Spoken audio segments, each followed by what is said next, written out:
প্রিয় শিক্ষার্থী বন্ধুরা, তোমরা সবাই কেমন আছো? আশা করি তোমরা সবাই ভালো আছো। এই ভিডিওতে নবম শ্রেণীর বাংলা বইয়ের আত্মস্মৃতি নিয়ে আলোচনা করবো। যারা চ্যানেলটি সাবস্ক্রাইব করে রাখো, তোমাদের অনেক উপকার আসবে। আত্মস্মৃতি, আবু জাফর শামসুদ্দিন। আমার গ্রাম আমাকে আজীবন আকর্ষণ করেছে।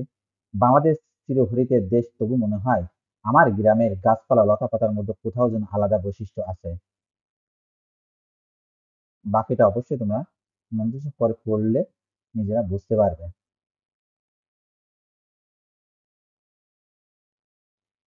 এগুলো তোমরা পড়বে।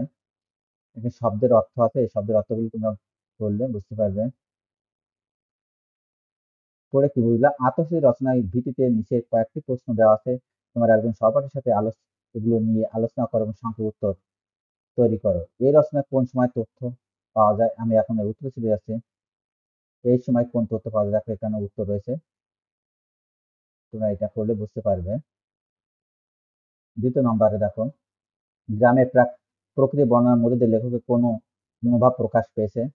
আমি এখন এর উত্তর চলে যাচ্ছে। গ্রামের কোন, দেখো এখানে এর উত্তর রয়েছে, তুমি এটা অবশ্যই পড়বে। এই রচনায় সামাজিক রাজনৈতিক যেসব তথ্য পাওয়া যায় সেগুলো উপস্থাপনের সময় লেখকের দৃষ্টিভঙ্গি কতটুকু নিরপেক্ষ পক্ষপাতমূলক তা আলোচনা করো। আমি এখন উত্তর চলে আসছি। দেখো এখানে প্রশ্ন রয়েছে, এখানে উত্তর রয়েছে। 1 নম্বর, সমাজের মৌলিক অবস্থান। 2, রাজনৈতিক পরিস্থিতি। 3, সামাজিক অস্তিত্ব সংস্কৃতি। এখানে রয়েছে, তোমরা এগুলো পড়লে বুঝতে পারবে।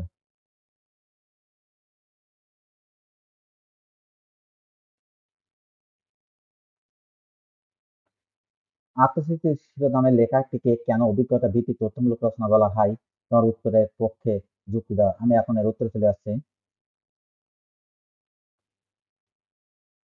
আত্মস্মৃতি শিরোনামের লেখকটি কেন অভিজ্ঞতা ভিত্তিক তথ্যমূলক রচনা বলা হয়? উত্তরের পক্ষে যুক্তি দেখো। আত্মস্মৃতি শিরোনামের লেখাটি অভিজ্ঞতা ভিত্তিক তথ্যমূলক রচনা হিসেবে মনে হয় কারণ এটি লেখকের নিজস্ব অভিজ্ঞতা, ভাবনা এবং মতামতের উপর ভিত্তি করে রচিত হয়েছে। 1 নম্বরে ব্যক্তিগত অভিজ্ঞতা। 2 নম্বরে দেখো ভিত্তিমূলক তথ্য। 3 নম্বরে স্বতন্ত্র মন্তব্য। আশা করি তোমরা এটি বুঝতে পেরেছো।